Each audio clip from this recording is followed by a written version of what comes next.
un accusé de réception et un avis d'imposition. Voilà les deux documents qui sont générés lorsque la procédure sur la déclaration annuelle des revenus des contribuables non professionnels a été respectée. La procédure s'effectue exclusivement en ligne sur le site de la Direction générale des impôts. 3 éléments essentiels évoqués par Morel Kenny, consultant web spécialisé dans les procédures dématérialisées en ligne, qui guideront l'usager. D'abord, un bulletin annuel récapitulatif. Pour les salariés à la solde de l'État, il vous suffit de vous rendre sur le site e-bulletin.minfi.cm pour télécharger le récapitulatif annuel de votre bulletin de solde. Vous pouvez visualiser le montant brut cumulé de tous les gains que vous avez générés tout au long de l'année précédente. Vous pouvez également visualiser à l'intérieur de ce bulletin le montant des retenues qui ont été opérées sur votre salaire après traitement. Donc, ces deux informations vous seront utiles pour pouvoir effectuer la déclaration en ligne. En ce qui concerne les salariés du secteur privé ou encore du parapublic, vous devez vous rapprocher de votre employeur pour obtenir l'état récapitulatif des gains que vous avez générés au cours de l'année. La deuxième étape consistera à l'obtention du numéro d'identifiant unique. Les salariés qui sont à la solde de l'État ont systématiquement déjà un numéro d'identifiant unique qui leur est attribué. Il suffit de vous rendre par exemple sur le site e-bulletin. À partir de là, vous pouvez télécharger votre attestation d'immatriculation.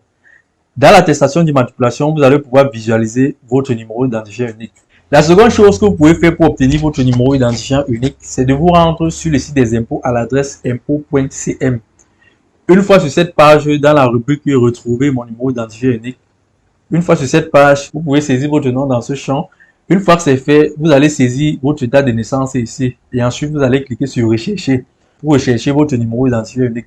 Et juste à l'extrémité gauche, le numéro d'identifiant unique. Si vous êtes salarié du secteur privé et que vous n'avez pas encore d'immatriculation de numéro d'identifiant unique, ce que vous pouvez faire, sur cette page, vous cliquez sur « Je ne suis pas encore immatriculé ». Une fois que vous allez cliquer dessus, vous allez être redirigé vers une page où vous allez fournir vos informations. C'est donc sur le site www.impôts.cm que s'effectuera la dernière phase de la déclaration. Saisissez votre numéro d'identifiant unique. En bas, vous devez saisir le mot de passe par défaut qui est 40.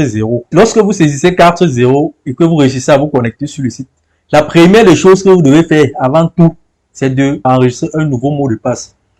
Pourquoi? Simplement parce que le mot de passe 40 par défaut est à usage unique. Et dès que vous êtes connecté, vous devez changer votre mot de passe et enregistrer un nouveau mot de passe. Et c'est ce nouveau mot de passe qui vous permettra de vous connecter en permanence sur le site des impôts. Une fois que vous êtes connecté à votre compte, vous allez arriver sur un espace qui ressemble à celui-ci. Donc, lorsque vous vous connectez sur votre compte, vous arrivez sur une page qui ressemble à celle-ci. Lorsque vous cliquez sur déclaration, ça va se dérouler et vous allez cliquer sur déclaration des particuliers. Donc, c'est dans déclaration des particuliers que vous allez pouvoir déclarer votre revenu annuel en ligne. Voilà qui est fait.